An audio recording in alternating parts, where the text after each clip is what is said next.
जय माता दी दोस्तों, श्रद्धालुओं के लिए एक बहुत ही अच्छी खबर है। अब माता रानी के दरबार में जाना हुआ बहुत ही आसान। जी हाँ दोस्तों, आप सही सुन रहे हैं। अगर आप भी माता रानी के दर्शन करने के लिए आ रहे हैं तो आप भी कुछ ही मिनटों में माता रानी के दर्शन करने के लिए उन पर पहुंच जाएंगे। तो वीडियो में पूरा बने रहें, वीडियो को शेयर करें, चैनल को सब्सक्राइब करें और कमेंट बॉक्स में जय माता दी लिखकर अपनी हाजिरी जरूर लगाएँ। अब माता रानी के दरबार में लगभग 5 से 6 मिनट में वक्त माता रानी के दरबार में पहुंच जाएंगे, वो भी लगभग 300 से 400 रुपये लगाकर। वहीं बात करें इसके बारे में तो श्राइन बोर्ड के द्वारा एक नया रोपवे का निर्माण किया जा रहा है, जो कि ताराकोट मार्ग से, जो कि नया मार्ग है, वहाँ से लगभग आपको पहुँचाएगा सांझी छत पर, जहाँ पर हेलीपैड है। तो आपको माता रानी के दरबार में दर्शन करने के लिए अब आप भी रोपवे के माध्यम से जा सकते हैं। जैसे कि आप सभी को पता ही है कि श्राइन बोर्ड के द्वारा पहले ही रोपवे का निर्माण कर दिया गया है भवन से भैरव बाबा तक, और उसका कुल किराया 100 रुपये आने जाने का है। तो अगर आप भी आने वाले समय माता रानी के दरबार में हैं तो कमेंट बॉक्स में अपनी हाजिरी लगाएं। माता रानी के दरबार में श्रद्धालुओं के लिए अब shrine board Kandola cable system लेके आ गया है, जिसमें लगभग 1 घंटे में 3 से 4 हज़ार श्रद्धालु माता रानी के दर्शन करने के लिए भवन तक पहुंच सकेंगे। जब जहां पर ये हमको उतारेगा वहां से लगभग 2 से 2.5 किलोमीटर की यात्रा शेष रह जाती है माता रानी के दरबार में पहुंचने के लिए। जैसे कि आप सभी को पता है कि हर साल माता रानी के दरबार में लाखों, कभी कभी करोड़ों श्रद्धालु आते हैं माता रानी के दर्शन करने के लिए।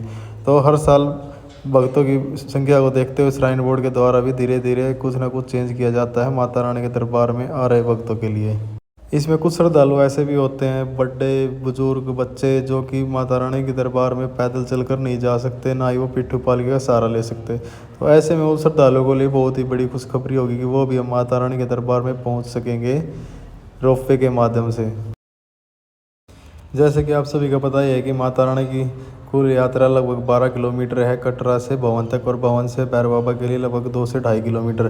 तो ऐसे में बहुत से श्रद्धालु ऐसे होते हैं जिनसे कौन ना ही उन पर यात्रा पूरी हो पाती है, और इस ऐसे करके बहुत ही श्रद्धालु माता रानी के दर्शन करने से वंचित रह जाते हैं। तो ये उन श्रद्धालुओं के लिए बहुत ही बड़ी खबर है।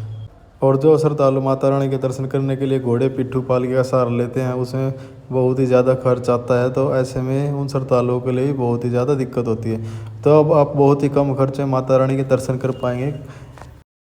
श्राइन बोर्ड के द्वारा इसका टेंडर भी दे दिया गया है, और लगभग 250 करोड़ की लागत से इस प्रोजेक्ट को बनाया जाएगा। हो सकता है आने वाले 3 से 4 साल में माता रानी के दर्शन करने के लिए आप आएंगे तो आप भी इस कंडोला केबल सिस्टम के माध्यम से माता रानी के दर्शन कर पाएंगे। जैसे कि आप सभी को पता है कि माता रानी के दर्शन करने के लिए करोड़ों श्रद्धालु दूर दूर से आते हैं माता रानी के दर्शन करने के लिए। तो अब उन श्रद्धालुओं के लिए बहुत ही बड़ी खुशखबरी है, क्योंकि अब रोपवे के माध्यम से माता रानी के दर्शन कर पाएंगे, और इसमें आपको कम खर्च आएगा, क्योंकि श्रद्धालु माता रानी के दर्शन करने के लिए घोड़ी पिट्ठू पालकी का सहारा लेते हैं, जो कि श्राइन बोर्ड के द्वारा इनका किराया भी निर्धारित किया हुआ है। लेकिन फिर भी ये किराया जो है कई श्रद्धालुओं के लिए बहुत ही ज़्यादा है। तो एक और जो बड़ी चीज़ होगी, आपको बहुत ही कम समय माता रानी के दर्शन कर पाएंगे, और जो सबसे बड़ा, आप वादियों का भी नज़ारा ले पाएंगे जब आप इस रोपवे के माध्यम से माता रानी के दर्शन करने के लिए जाएंगे।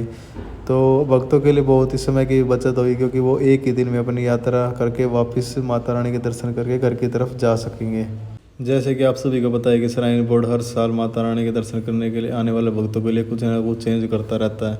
तो श्राइन बोर्ड के द्वारा अब एक और नई पहल की गई है, ताकि सभी श्रद्धालु माता रानी के दर्शन करने के लिए आराम से पहुंच सके, क्योंकि कई श्रद्धालु ऐसे होते हैं जो माता रानी के दर्शन करने नहीं पहुँच पाते। जय माता दी। अगर आपको भी मेरे द्वारा दी गई जानकारी अच्छी लगी है तो वीडियो को शेयर करें, चैनल को सब्सक्राइब करें, और कमेंट बॉक्स में जय माता दी ज़रूर लिखें।